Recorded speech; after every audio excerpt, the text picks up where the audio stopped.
En la diapositiva 30 de materia seca en plantas, habíamos comentado de los factores que influyen, sobre todo hablar sobre esos factores que tenemos que entender cómo modifican el comportamiento de una planta, porque nosotros al meter una estructura o al meter las plantas dentro de una estructura de protección agrícola, pues prácticamente estamos influyendo en la modificación de su fisiología, ya sea en su desarrollo, en su crecimiento, en prácticamente todo. Y hay veces puede ser a favor y hay veces puede ser pues una influencia negativa, ¿no? Porque puede ser que estemos afectando el desarrollo normal, no lo estamos potencializando, ¿no? Habíamos dicho de la radiación primero, hablamos sobre la ventilación, la importancia que tiene la ventilación. Vamos a recapitular rápidamente. La temperatura, la influencia de la temperatura, lo que hay que conocer sobre algunos conceptos de temperatura, temperatura biológica, mínimas, máximas, letales, los balances nutricionales que se modifican con la temperatura. Vimos, creo que el aire del viento, a ver, si no me equivoco, quisiera que ustedes me recordaran. Sí, sí vimos esta parte.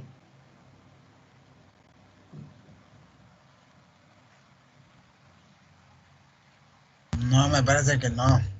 ¿En dónde llegamos entonces?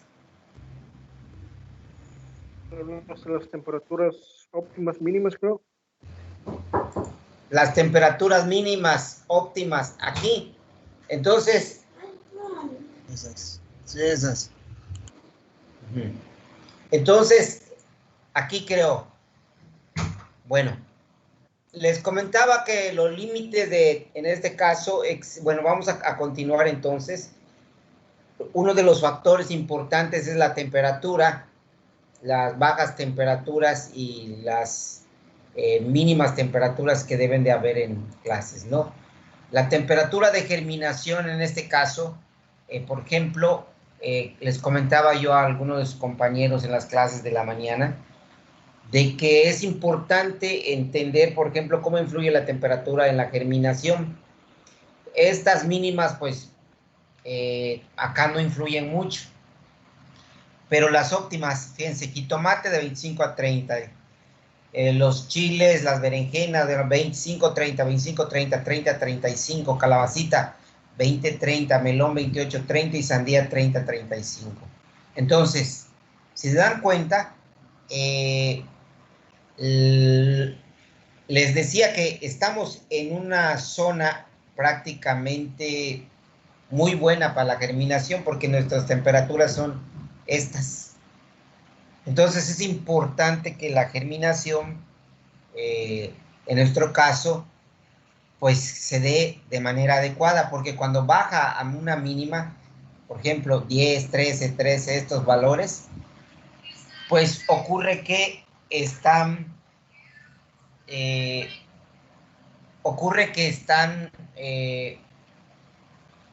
influyen en los días de la germinación, ¿sí? Fíjense, cuando baja 10, de 6 a 19, de 13, de 9 a 11, de 13, de 8 a 10, con 10, para el pepino aumenta de 5 a 7. ¿Se dan cuenta entonces? Las temperaturas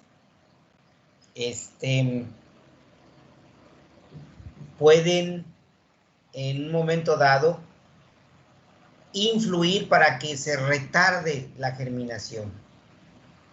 A veces ocurre eso. ¿Qué pasó? Bueno, además de que la latencia y el letargo hace que las semillas puedan en un momento dado ya perder su viabilidad, pero uno de los factores también que influye la temperatura.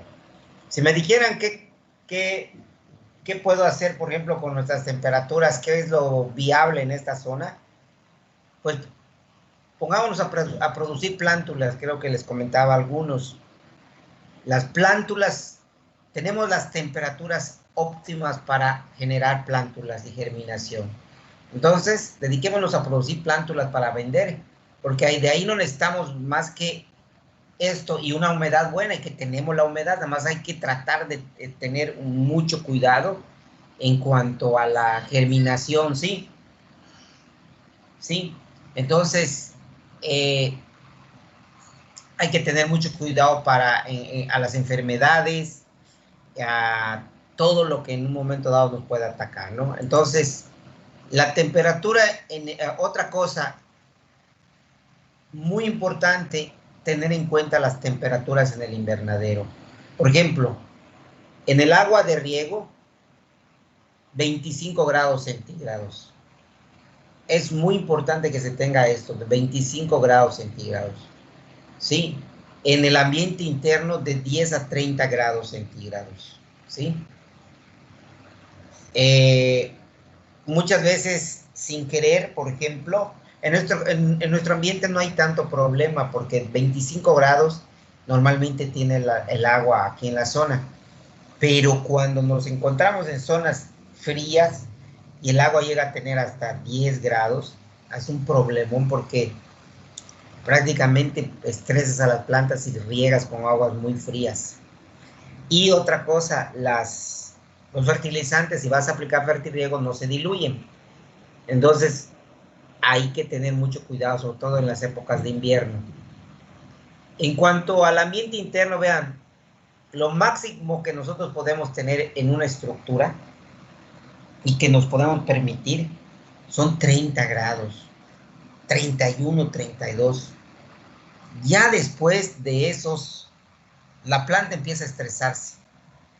Por eso es súper importante que cuando nosotros nos dediquemos a planear el diseño de una estructura, pues tenemos que saber que nuestra máxima temperatura que puede haber dentro de nuestro invernadero, 30 grados, 35 grados, porque si no, va a bajar. ¿Sí? Entonces, va a bajar y prácticamente vas a matar a las plantas. ¿Sí?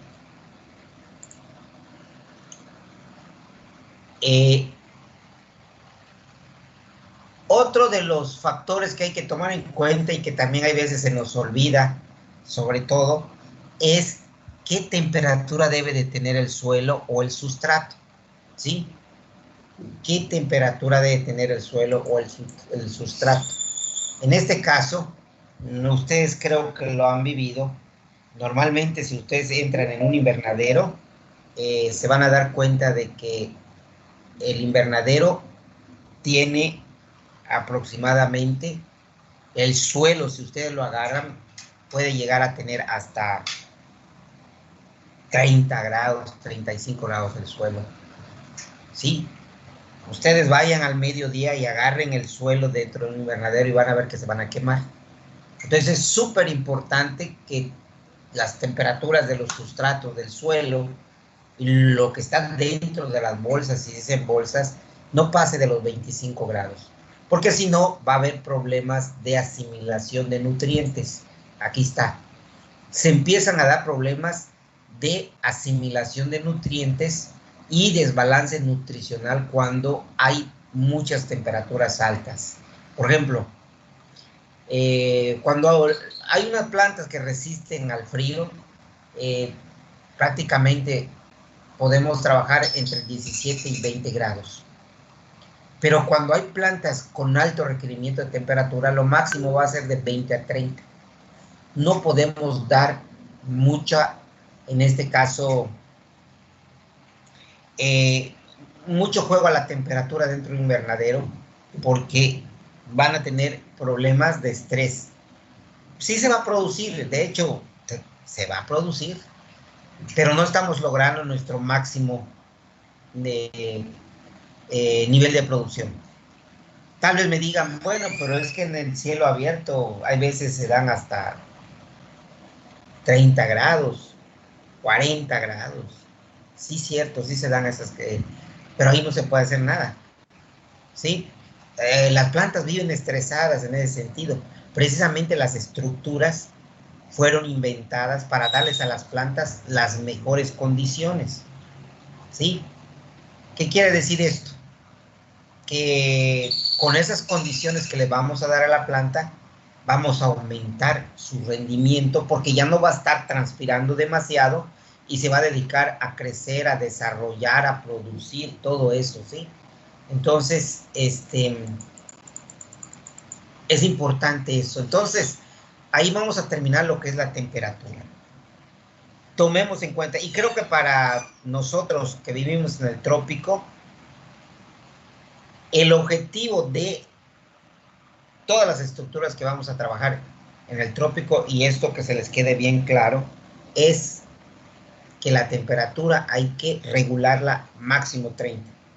Si ustedes logran eso en una estructura y diseñan una estructura que puede lograr tener esa temperatura, ya la hicieron, ya descubrieron una estructura muy buena diseñada para la zona de aquí de la ribera del río Hondo. Lo podemos hasta patentar, por ejemplo, estructura de protección agrícola Itson Amaya, propuesta por Itson Amaya. Imagínense nada más, ¿sí? Pero tenemos que tratar de bajar la temperatura. Y sí se puede. Hay que diseñarlo, hay que empezarlo a trabajar con las tecnologías actuales, se puede hacer. Bueno, pasamos a otro factor muy importante que hay que tomar en cuenta en el momento de diseñar una estructura. Es la ventilación. La ventilación es simplemente, como ustedes saben, es el movimiento del aire dentro del invernadero, que va a traer como consecuencia que los gases, incluyendo CO2, oxígeno y todos los gases que conforman el aire y el viento, pues lleguen a la planta y estas lo pueden asimilar. Acuérdense, no se les olvide que la planta consume el 96% de lo que consume la planta, lo obtiene del aire y del agua. El 96% del peso de una planta, su material lo obtiene del aire y del agua. O sea, que del 4 al 5% es lo único que la planta obtiene a través de la raíz. ¿Sí? Entonces, por eso es muy importante que se dé muy buena ventilación en la planta o en el cultivo o en la estructura, porque este suministra oxígeno a la solución nutritiva y también a la raíz de las plantas. Suministra CO2 y oxígeno a los cultivos y es importante para una adecuada ventilación y para regular la temperatura del invernadero. Eso también es importante. Además de que nosotros, ¿cuál es el cómo? Ahorita, anteriormente yo les dije que es importante la temperatura, pero ahorita, ¿cómo lo podemos bajar? Uno de los métodos para bajar la temperatura del aire, la temperatura del invernadero es la ventilación. Si ustedes dejan pasar suficiente aire dentro de su invernadero, pues prácticamente va a bajar la temperatura, ¿sí? Y va a bajar de una manera rápida. Dicen por ahí, eso que se lo aprendan, un invernadero debe cambiar 60 veces su cambio de aire o de gas en una hora. O sea, le llamamos nosotros que debe haber un cambio de aire completo dentro del invernadero 60 veces por hora, ¿sí? Se llama renovación. Entonces, la renovación de aire dentro de un invernadero debe de ser 60 veces en una hora. ¿Qué quiere decir? que 60 veces debo de cambiar todo el aire que hay en el invernadero para que se pueda decir que el invernadero está completamente ventilado. ¿Y cómo voy a hacer para que eso ocurra? Pues tengo que diseñar adecuadamente el tamaño de mis ventanas laterales y mis ventanas de arriba, que se llaman cenitales. Por ejemplo, vean este invernadero de la zona fría, es muy bajito. Y vean que todo está cubierto. Claro, es un clima frío, ha de haber ahí una zona templada.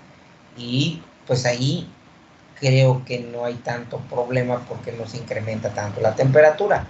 Pero nosotros no podemos darnos el lujo de hacer un invernadero bajito acá. Mínimo 4 metros de altura, óiganlo bien. Hay una relación superficie y volumen de aire. Y normalmente se acepta que un invernadero o una estructura tenga más de 3 metros cúbicos de aire sobre una superficie de 1 metro cuadrado. O sea que 1 metro cuadrado del invernadero debe estar soportando arriba de 3 metros cúbicos de aire. Si es menos de 3 metros cúbicos, entonces empiezan a haber deficiencias por ventilación y como tal también empiezan a faltar CO2 y oxígeno para la planta. Entonces es muy importante. Sabemos que el viento es aire en movimiento. Tiene ventajas y tiene desventajas. Por ejemplo, tira los cultivos, ramas, hojas y flores de la planta. Transporta insectos y enfermedades y efectos favorables, contribuye en la polinización y contribuye en la ventilación. Estos son los efectos favorables. ¿Cómo se da la dinámica del aire dentro del invernadero? Fíjense, normalmente dentro del invernadero el aire entra en las ventanas laterales. Aire frío, aquí está, aire frío. Este aire frío cuando entre de las ventanas laterales se calienta. Este aire frío y por convección sube. ¿Qué quiere decir por convección? El aire frío, cuando se calienta, deja de pesar más y entonces como baja su peso, sube. Y entonces en las ventanas cenitales, por ahí va saliendo. Entonces es un flujo que va. Entonces, si mi estructura no tiene ventana cenital, pues ¿dónde sale el aire caliente? Entonces es muy importante que las estructuras tengan ventanas cenitales. O sea, ventanas que den chance de que salga el aire frío, ¿sí? Muy bien. Esa es una forma. La ventilación es una manera de poder bajar la temperatura. Pasemos con el dióxido de carbono. Hasta ahora se le ha hablado y se le ha dado una fama, pues, una fama al dióxido de carbono, debido a que es el principal elemento que está, es el principal elemento que sirve o da como resultado el efecto del calentamiento global, ¿sí? Es el dióxido de carbono. Entonces, sabemos cómo está la situación en la agricultura, sabemos que, por ejemplo, hay países que se han dedicado a producir terriblemente dióxido de carbono. Creo que normalmente, pues, de todos los gases que se encuentran en el aire, el dióxido de carbono es del 47,9%, o sea, casi el 50% del aire, pues es dióxido de carbono. Luego está el metano, óxido nitroso y otros 11% y otros CFE, ¿sí? Otros tipos de gases, ¿sí? Entonces, esto da como resultado de que se está incrementando el contenido de CO2 en la atmósfera y da como resultado el efecto invernadero. Pero los humanos somos un poquito medio tontos y llegamos hasta el grado de la estupidez porque aún sabiendo de que hay calentamiento, seguimos talando. Y los únicos aliados que nos van a salvar de este calentamiento, pues son las plantas junto con el suelo, donde se deposita todo el CO2 que las plantas puedan absorber. Entonces, es muy importante, ¿sí?, que en un momento dado se tome conciencia de que desde el momento en que talamos árboles, estamos disminuyendo la absorción de CO2, ¿sí? Entonces, hay que tomar en cuenta eso. Entre los países que más aportan CO2, pues aquí está Estados Unidos, Europa Oriental, ¿sí?, la Unión Europea, ¿sí?, Comunidad Europea, Europa Oriental, que es otra parte, Japón, ¿sí?, y otras, ¿sí?, India, ¿sí?, Brasil, China, otros países en desarrollo, 23% donde se juntan todos los países pequeñitos, incluyendo México. Entonces, fíjense nada más, esto es lo que se contribuye anualmente en todo el mundo, ¿sí?, de dióxido de carbono. Ahora, ¿por qué hablo de esto? Porque si nosotros sembráramos y dejáramos de, ahora sí que de dejar zonas completamente sin plantas, bajaríamos terriblemente la cantidad de CO2 y además acuérdense que el CO2 es lo que come la planta. Yo siempre hago una analogía de que el CO2 es la parte que nosotros comemos como tortillas que no puede faltar y frijoles. En la planta el CO2 es lo que más come la planta, ¿sí? Entonces el CO2 es parte central de la fotosíntesis y que desprende oxígeno. O sea, a veces somos tan tontos que cortamos árboles para que esté bonito, limpio tu patio, y luego andas comprando tu clima para bajar la temperatura de tu casa, ¿no? Cuando puede ser gratis, ¿no? Pero pues así somos los humanos, ¿no? Constituye la fuente de carbono para la estructura de las plantas. O sea, les decía, el 96% de las plantas, todo lo orgánico, por eso lo llaman orgánico, porque proviene del carbón. Todas las sustancias orgánicas provienen del carbón, y es la base de todos los productos vegetales. O sea, desde que sea vegetal es la base. Todo lo que ¿sí?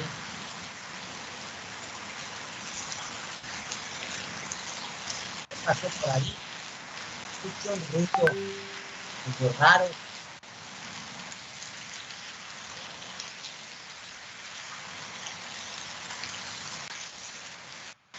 Está lloviendo. Sí, profe, mucho. Recio, profe. Aquí está soleado completamente. Cierren sus micrófonos. Sí. Bueno. Aquí está, para que tengan idea de cómo está constituida la planta. ¿Por qué? Porque es muy importante saber cómo está constituida la planta para que se den cuenta por qué es importante el carbono.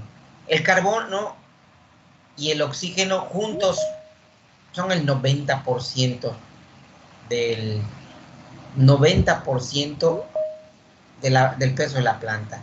El 6% de hidrógeno. Y fíjense nada más, 96%.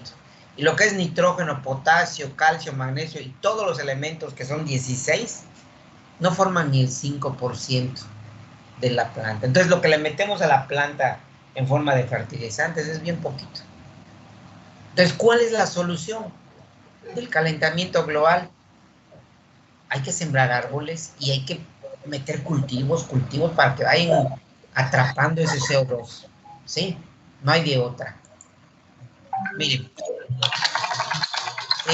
es muy importante entender, además de cómo se mueve el aire dentro de un invernadero, vamos a analizar la dinámica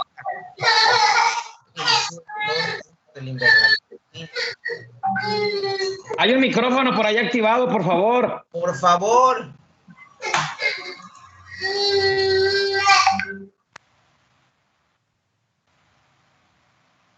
Bueno, entonces, por ejemplo, ¿por qué es importante? Vamos a analizar esta gráfica. Quiero que lo analicemos porque también nos va a ayudar mucho.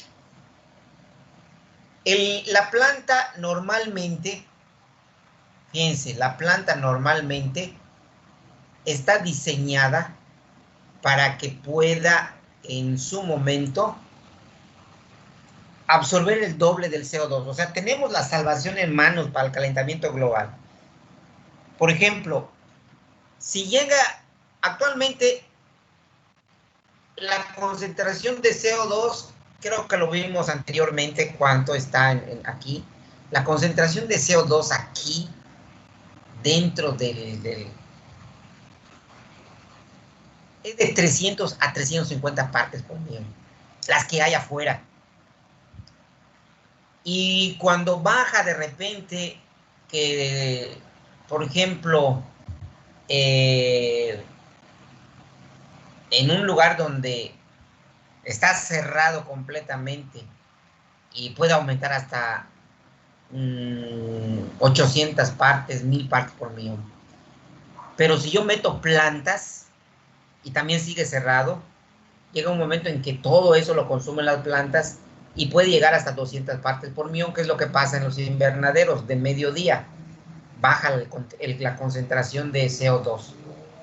Pero fíjense este dato de abajo, y esto es lo que en un momento dado sí sería importante. Las plantas están diseñadas, ¿sí?, para que puedan existir, en este caso, con el doble del CO2 que existe actualmente. ¿Qué quiere decir esto? Que nuestras plantas pueden vivir hasta de 700 a 800 partes por millón de CO2. ¿Esto qué quiere decir? Véanlo. Nosotros no podemos vivir con una concentración de CO2 a esa cantidad, nos lo intoxicaríamos y nos morimos prácticamente. ¿Sí? Es lo que ocurre, por ejemplo, con las personas que por pura casualidad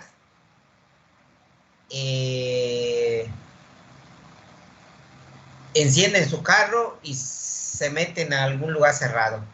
Monóxido y CO2, boom, listo. No aguantan una concentración. Y lo malo es que no te das cuenta cuando el CO2 va incrementándote. Entonces, te va matando. O sea, los seres humanos, cuando tú te vas intoxicando de CO2, no te das cuenta, simplemente te van dando sueño hasta que te duermes. Las plantas, miren, con 800 partes por millón, se la pasan a todo dar.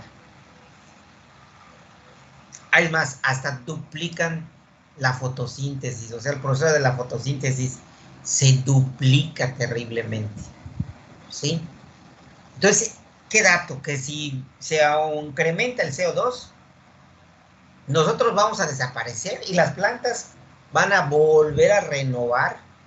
Las plantas viven sin nosotros, eso está clarísimo. Y estamos acabando nosotros con las plantas. Y las plantas no, viven sin nosotros, no necesitan de nosotros las plantas. Entonces, si viene un incremento del CO2, fíjate cómo la naturaleza es sabia. Si viene el incremento del CO2 como se va a estar dando, los primeros que se van a ir son los seres humanos. Y después de eso las plantas van a volver a reinar. Y van a seguir reinando después de miles y millones de años. ¿Por qué? Porque están súper adaptados. ¿Sí? Con decirles, por ejemplo, que en la época del Jurásico, hace 65 millones de años, estaban los seres vivos adaptados a las concentraciones de 800 partes por millón de CO2. De hecho, en esas épocas, en estudios hechos en los horizontes de las columnas litológicas que se han descubierto, se han podido medir concentraciones de CO2 altas. Y por eso, en esa época, los árboles eran gigantes y los seres vivos eran mucho mayores que los que hay ahora. Entonces, ¿qué es lo que ha hecho el CO2? Como se ha reducido el CO2, entonces el porte de los animales también se ha reducido. Y también de los vegetales. Entonces, fíjense qué ocurre. Veamos esta parte de la gráfica de arriba. Tenemos 0 a 800 partes por millón de CO2. Y aquí tenemos las horas del día, que va desde las 0 hasta las 24 horas.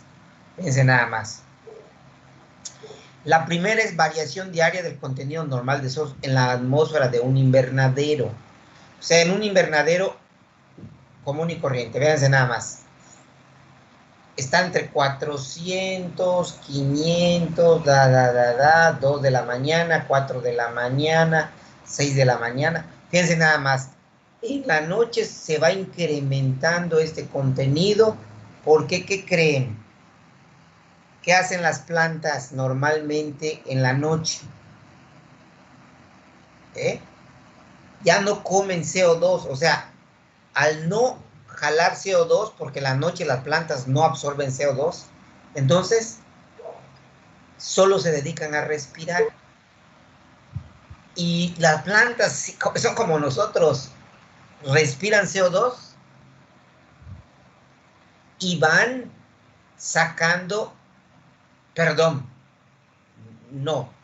En las noches las plantas respiran oxígeno común y corriente, y van sacando CO2, como nosotros hacemos también. Entonces todo ese CO2 se va acumulando toda la noche. Y si es un recinto cerrado como un invernadero, pues está cerrado, se va acumulando.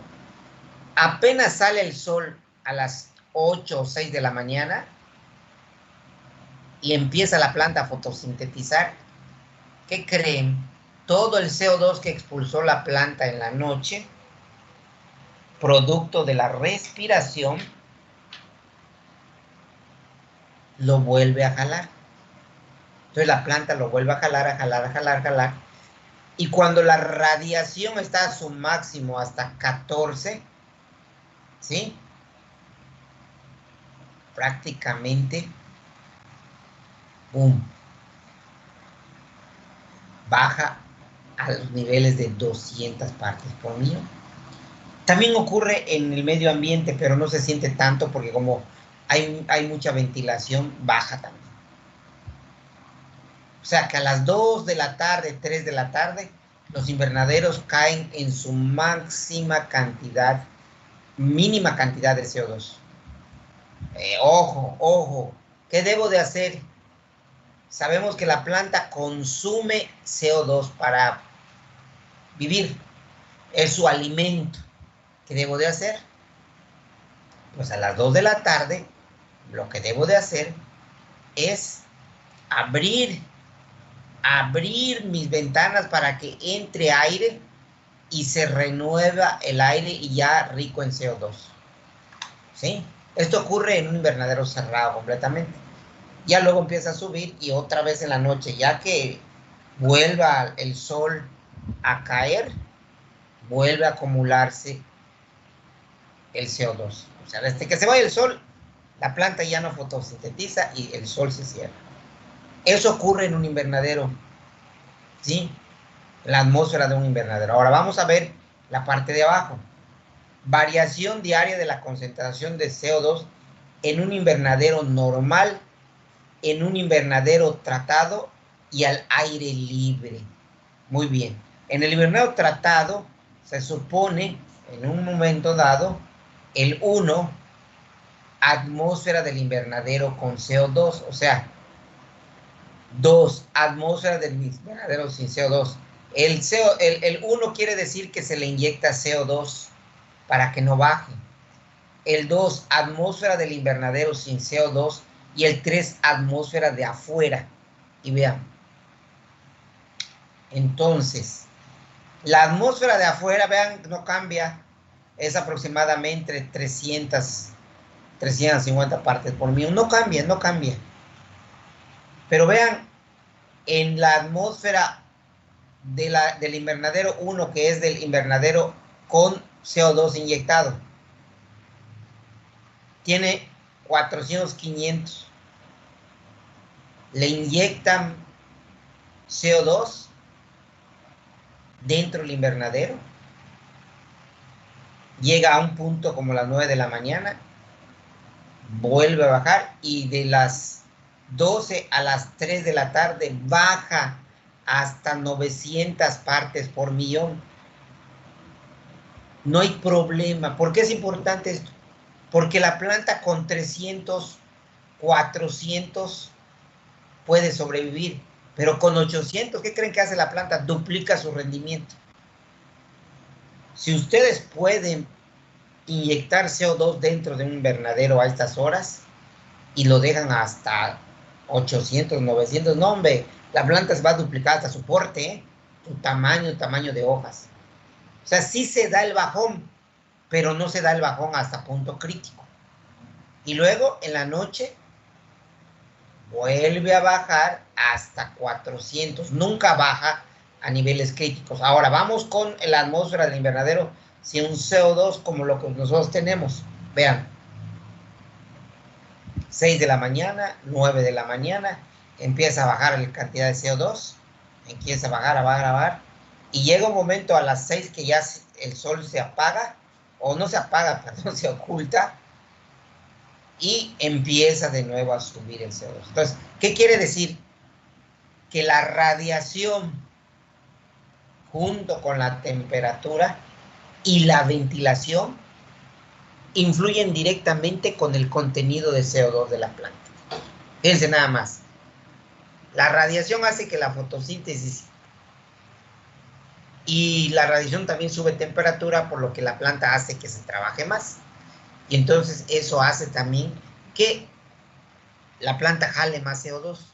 Pero si no hay CO2, pues va a consumir lo que hay hasta que caiga. Pero si yo le inyecto CO2, pues no hay problema. Ahora, ¿cómo lo podemos hacer? Hay varias formas de cómo inyectar CO2.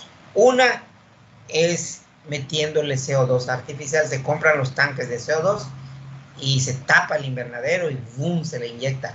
Y hay una atmósfera rica en CO2. En algunos lugares queman cosas.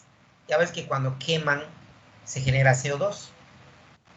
Pero utilizan filtros de tal manera que nada más salga el CO2 y el monóxido y todos los demás desechos del humo prácticamente quedan atrapados. Esa es una forma. Otro, pues sí, parecería risible, pero si tú puedes meter a 10, 20, 30 gentes en un invernadero a las 12 y del 12 a 3, todo lo que van a sacar de CO2 pues va a ayudar a las plantas, ¿sí? A que puedan ahora sí que comer CO2. Entonces hay muchas formas de cómo poder regular el CO2. En Europa, por ejemplo, está la fertilización carbónica, ¿sí? Entonces, miren, niveles de CO2 dentro de un invernadero, dependen de la especie o variedad cultivada. Eso definitivamente. Hay especies o variedades que absorben más CO2. Depende de la temperatura. Dependen de la humedad. Luego vamos a ver la humedad, o un concepto que se llama la diferencia de presión de vapor, la radiación solar. Les decía, la radiación solar influye en la temperatura y también la humedad. Fíjense cómo se da el microclima. La radiación solar hace que aumente la temperatura y la temperatura hace que disminuya la humedad. Y la ventilación también hace que disminuya la temperatura. ¿Sí? Entonces hay que jugar con estos 4 dentro del invernadero. Si entendemos cómo se da esta dinámica de estos 4 factores del invernadero, podemos entender muy bien cómo la planta podemos tratar de darle las mejores condiciones. ¿Sí? El óptimo de asimilación está entre los 18 y 23. Importantísimo. ¿Se acuerdan en modelos matemáticos? ¿Se acuerdan los modelos matemáticos? Y sacábamos allí en qué punto se daba la máxima fotosíntesis. Sí se acuerdan, porque estaban las gráficas y se daba entre 18 y 23 grados. 25 grados era el óptimo del pepino y de la lechuga, donde se da la máxima cantidad de fotosíntesis. Mira, aquí está, no mentimos.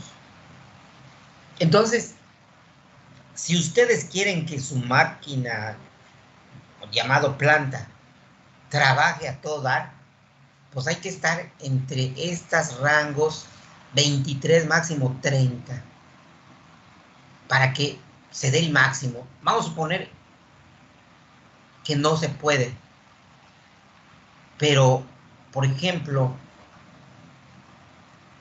descendiendo por encima de los 23 a los 24, se puede. Pero ya 35 se estresa la planta, hay mayor transpiración, disminuye la absorción de CO2 y la planta está súper estresada.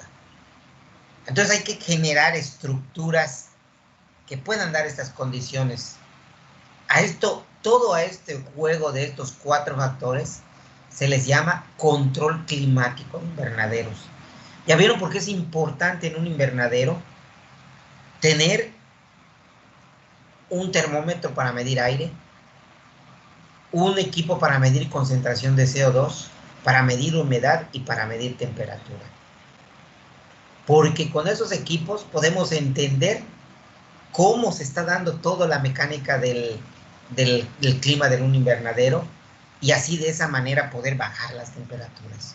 Y un termómetro y de humedad afuera también del invernadero, para saber cómo la parte de afuera influye en la parte de adentro. Un buen tema de tesis ahí, ¿no? De control climático de invernaderos, para generar prototipos y al final proponer un manejo adecuado de un invernadero. ¿Sí? En cuanto al agua, esto para los que llevan uso eficiente del agua, es importante que sepamos, nosotros ya estamos viendo ahorita uso consultivo en agua, ya estamos calculando cuánto de agua se llevan los cultivos en un ciclo para que podamos diseñar nuestro sistema de riego. Entonces ya con los muchachos ya estamos calculando nuestras uso consultivo, ¿sí? Y la cantidad de agua que consume una planta va a depender del viento, de las instalaciones, de la temperatura y la humedad relativa.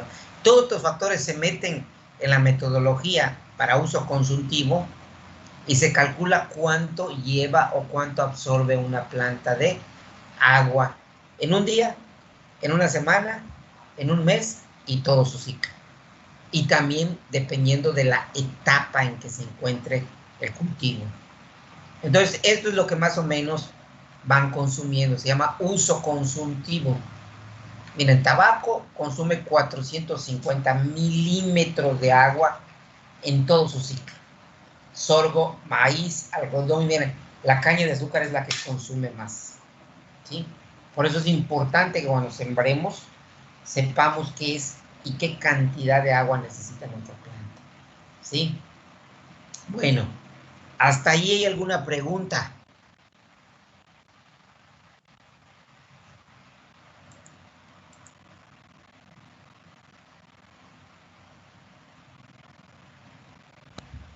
¿Hay alguna pregunta por ahí? Profe, profe, Dime, escucho. don José Mar. Oiga, estaba leyendo que el método económico para inyección de dióxido de carbono es a través de las ventilas. Pero, ¿se le pone malla o qué se pone para evitar Si le- el para paso? que salga. No, para evitar el paso de insectos, plagas que vengan dentro del aire. No, miren, la forma es a través de, como tú dices, de ventiladores, ¿sí? Y se le tiene que poner unas mallas, unos filtros. De hecho, hay filtros para eso. Ajá. Fíjese que en nuestro medio es muy difícil porque, primero que nada, el invernadero tendría que estar completamente cerrado. Porque si le meten, por ejemplo, CO2 se va a escapar si no tenemos completamente cerrado el invernadero. ¿Sí? Entonces, pero no podemos hacer nosotros en nuestro medio cerrar completamente el invernadero, porque la mayor cantidad de deficiencias se ocurre a las 2, 3 de la tarde, cuando está súper la temperatura. Cerramos, inyectamos CO2, sí, cierto, va a haber alta cantidad de CO2, pero una temperatura alta que no lo va a absorber la planta. Ya dijimos que el óptimo de asimilación es de 23 grados. Y si la cierro y luego tengo una temperatura de 35 grados, por más que yo le meta CO2, no lo va a absorber porque la planta no lo va a asimilar. Está estresadísima. Entonces estamos en la disyuntiva. Inyecto CO2 y en un momento dado tengo que cerrar. Y aumento la temperatura y de todos modos no lo va a absorber la planta. Sí, porque yo estaba leyendo que si hay mucho CO2 puede venir la clorosis. Exactamente, pero ocurren con cantidades hasta arriba de 1000 partes por millón. Pero es muy raro que ocurra. Es súper rarísimo. Es más que no ocurre. Nada más a nivel de investigación. Ahora, ¿qué se puede hacer en este caso? Miren, no podemos cerrar el invernadero porque pues, sube la temperatura y no lo va a absorber la planta. Hay métodos biológicos. A ver, ustedes en fisiología vegetal aprendieron a que existen, dependiendo de la especie, ciclos fotosintéticos. Acuérdense el ciclo de Calvin, el ciclo C3, el C4 y el CAM. ¿Sí se acuerdan? Algo. Ajá. Ahora, el ciclo C3, pues son generalmente para todas las plantas. El ciclo C4 eran para gramíneas, que es mucho más eficiente ese ciclo. Y el ciclo CAM eran para las crasuláceas. ¿Y qué diferencia hay en las crasuláceas con las otras especies? A ver, acuérdense, ¿qué diferencia hay? Ahí va. Una. Tienen invertido su fotosíntesis. Como están en lugares muy, pero muy fuertes de sol y de temperatura, ¿qué pasa? En el día cierran estomas y hacen todos los procesos de nada más de absorber energía, pero no, como tienen cerrados sus estomas, ¿qué hacen? Al tener cerrados sus estomas, ¿qué tiene la planta? No transpira. Entonces no hay un intercambio gaseoso con el medio ambiente, con esas crasuláceas, que son todos los cactus, las suculentas. Y en la noche empiezan ahora sí que el proceso inverso, lo que hacen las otras, empiezan a absorber CO2, a respirar y a generar, absorber CO2. En la noche ellos comen CO2. O sea, las plantas normales en la noche no comen CO2. En cambio, las crasuláceas en la noche comen CO2 y en el día van liberando CO2, producto de la respiración. Entonces, ¿qué puedo hacer ahí? Puedo Profe, combinar. ¿está proyectando algo, profe? ¿Qué pasó? ¿Está compartiendo pantalla, profe? No, no estoy compartiendo pantalla. Ah, ok. Entonces, fíjense qué puedo hacer. Si yo meto en el invernadero plantas C3 y les meto también plantas C4, esas plantas C3 cuando necesiten CO2, las plantas C4 los van a estar soltando.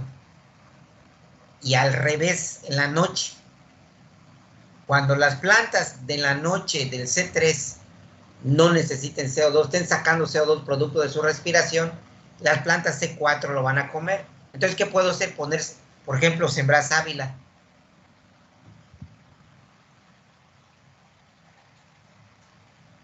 Para que el ciclo se cierre, ¿sí me entienden? Y entonces Sí. podemos utilizar ese conocimiento de fisiología y ver si hay eficiencia, si ese CO2 lo vuelven a utilizar las plantas. Otra, el producto de la descomposición de la materia orgánica debido al proceso microbiano, como es aeróbico, prácticamente genera CO2. Entonces la descomposición de la materia orgánica genera CO2. Entonces, también, si yo dentro del invernadero a las plantas les meto materia orgánica,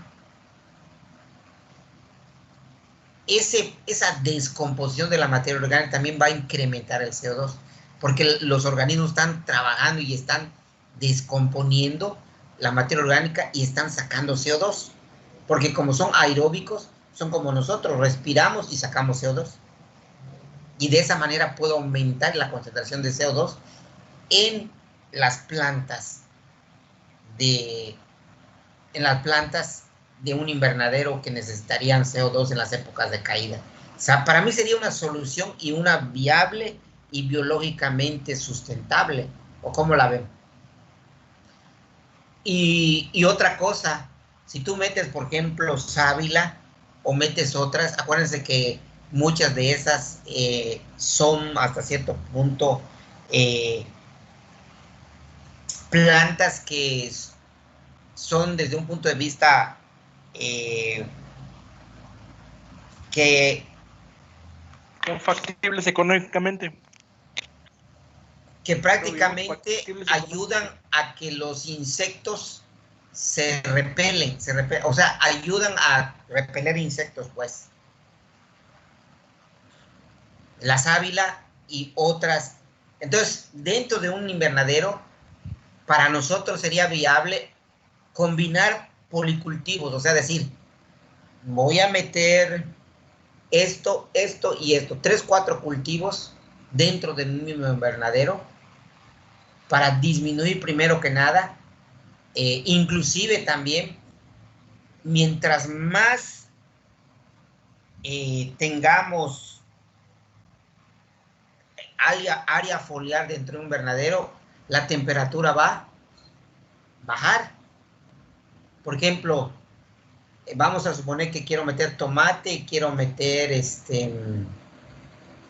chile habanero. Pues lo meto con calabaza o lo meto con pepino, porque eso me va a ayudar a que baje la temperatura, porque esas hojas grandes van a hacer que la temperatura dentro del invernadero disminuya. Fíjense nada más. Y eso va a hacer que también, si yo meto también sábila, va a hacer que aumente la humedad y mejore la temperatura y se den condiciones. Entonces, ¿cuál es aquí lo importante? Que utilizar todo el conocimiento fisiológico que tenemos y también meterle, por ejemplo, al invernadero sus mallas, sombras. Fíjate que yo tengo una experiencia ya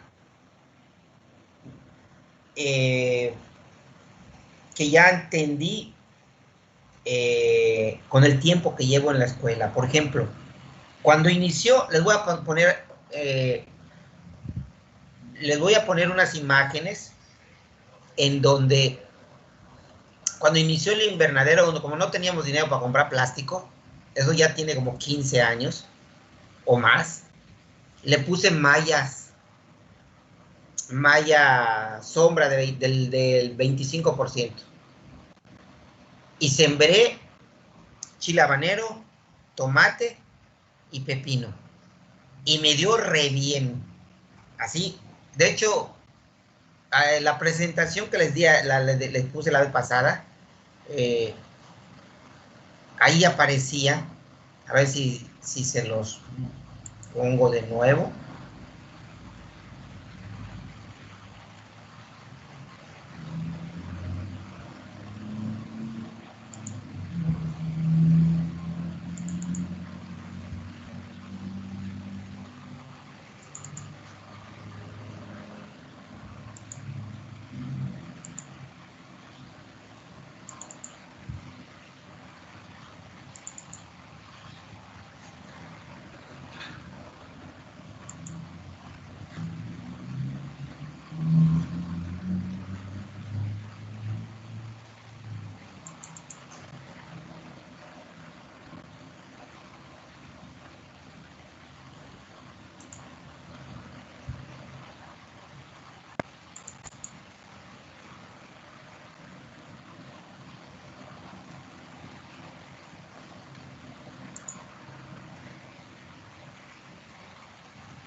Miren, ese es lechuga en invernadero.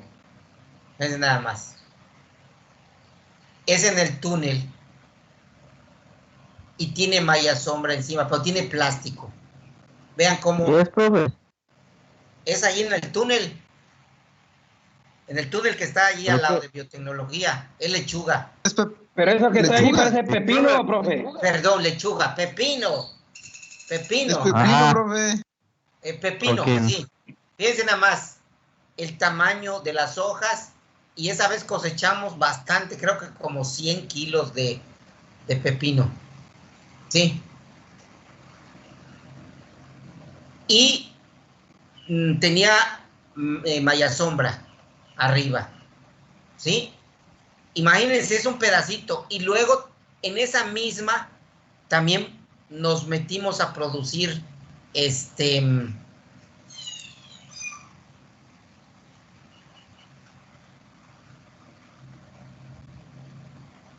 nos metimos a producir tomate.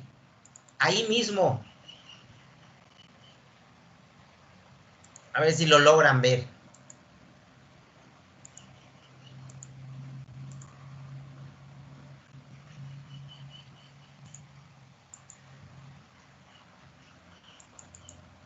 Ahí está el tomate. Fíjense, veanlo nomás. ¿Sí? Y del otro lado habíamos metido chile habanero, así que no bajé la foto. Pero en un pequeño, ya vieron que el túnel no es grande, nos dio bastante. ¿Sí? Miren cómo están los racimos de tomate. ¿Sí? Entonces, sí se puede. Y algo muy importante, esa vez no puse las mallas alrededor, estaban prácticamente libres. ¿Sí? Dejamos que entre prácticamente todo lo que es ¿cómo se llama? Todo lo que es el aire afuera. Y nos dio bien dentro del invernadero. Entonces sí se puede hacer ese tipo de policultivo, sí se puede. Y eso es lo que hay que empezar a trabajar. No meter solo un cultivo, porque miren, meten un solo cultivo y se llena de mosquita blanca, y si lo cierran más. Y no he visto ningún invernadero donde no haya mosquita blanca. A pesar de que esté bien cerrado, siempre va a haber mosquita blanca. Entonces, ¿qué ocurre? Pues mejor abrimos para que no solo entre mosquita blanca, también entran sus enemigos naturales para que lo coman. ¿Sí? Y no metemos tantos químicos porque si no, antes les metíamos cada semana, estábamos midiendo muralla, confidor, no, salía bonito el cultivo, pero imagínate todo lo que tenía, ¿no? Y en ese entonces no metimos más que puro orgánico, no le metimos nada, ni un plaguicida, ni insecticida. Entonces sí se puede, pero hay que saberlo combinar, ¿sí? Profe, una pregunta. Dime. ¿Qué productos orgánicos manejaban para eso? Puro super magro. ¿Quieres internet inalámbrico ultra rápido en cualquier lugar? Sigue el objetivo mirando. no es comprar ¿Cansado de nada tener orgánico, sino hacerlo. Hacíamos lo que nosotros llamamos los A menudo se yoles, dice que antes las frutas y verduras el super magro, que es con caca de vaca, melaza, leche, de suero de leche, ceniza, panela, roca fosfórica, le metíamos como 15 cosas y lo dejábamos fermentar de 40 a 50 días. Y luego eso lo utilizábamos y lo metíamos en el sistema de riego.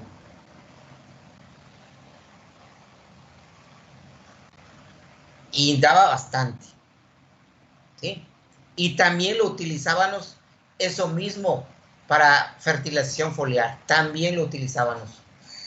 Y quedaba la planta, pero verde, verde. Entonces, sí es posible. Nada más hay que aprenderlo a hacer. ¿Sí? Les voy a pasar más fotos de todo lo que hemos hecho en los invernaderos, cómo hemos logrado trabajar ahí en los invernaderos. ¿Sí? ¿Hay alguna pregunta? Si no, le vamos a dejar allí y en la próxima clase va a haber examen. De todo esto que ya vimos, va a haber examen. Ok. ¿Nos va a pasar las diapositivas, profe? Ahí va a venir en las diapositivas. Sí. Se llaman, es el último tema de la unidad, se llaman factores climáticos. ¿Sí? Ya ahorita, esta es la primera unidad, va a venir el examen ahí. Tipos de estructura, que ya le subí una parte, y los factores climáticos, la clasificación de las estructuras, y para ya creo que el viernes les debo subir el examen ya. Y para la próxima, ya bueno, ya sería el último, regresando de vacaciones, empezamos la parte de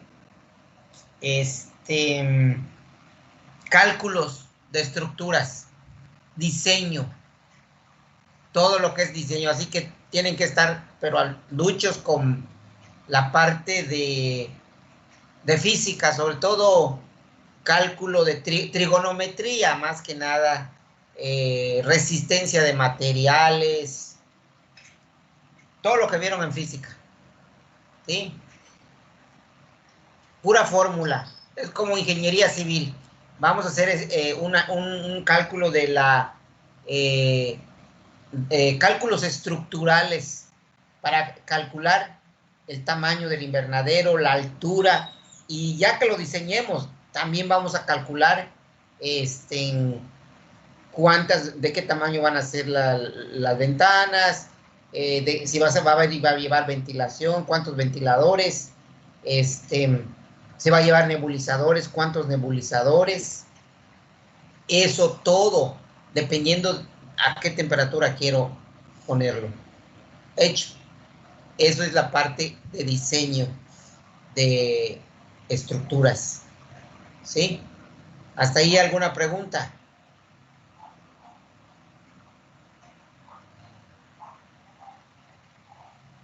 Es pura matemática, así que pónganse. Ahora sí que esto es la teoría nada más, lo que viene es puro cálculo. ¿Sí? Puro cálculo de estructuras. ¿Hasta ahí alguna pregunta? Luego vamos a pasar al cálculo del sistema de riego, pero dentro del invernadero. ¿Cómo se calcula un sistema de riego dentro del invernadero? Pero nos va a dar bases usted, ¿no? Para poder ejercer hacer los ejercicios, pues. Claro. Pues ninguna entonces. Lo vamos a ver, poquito a poquito lo vamos a ver. Vamos a ver un ejemplo completo de cómo se hace un cálculo de un invernadero. ¿Sí? Nos lleva como 3 clases o 4, pero lo vamos a terminar. ¿Sí? Bueno, si no hay nada que ver, nos vemos la otra semana, porque voy a comer. No he comido. ¡Provecho! Es que, profe,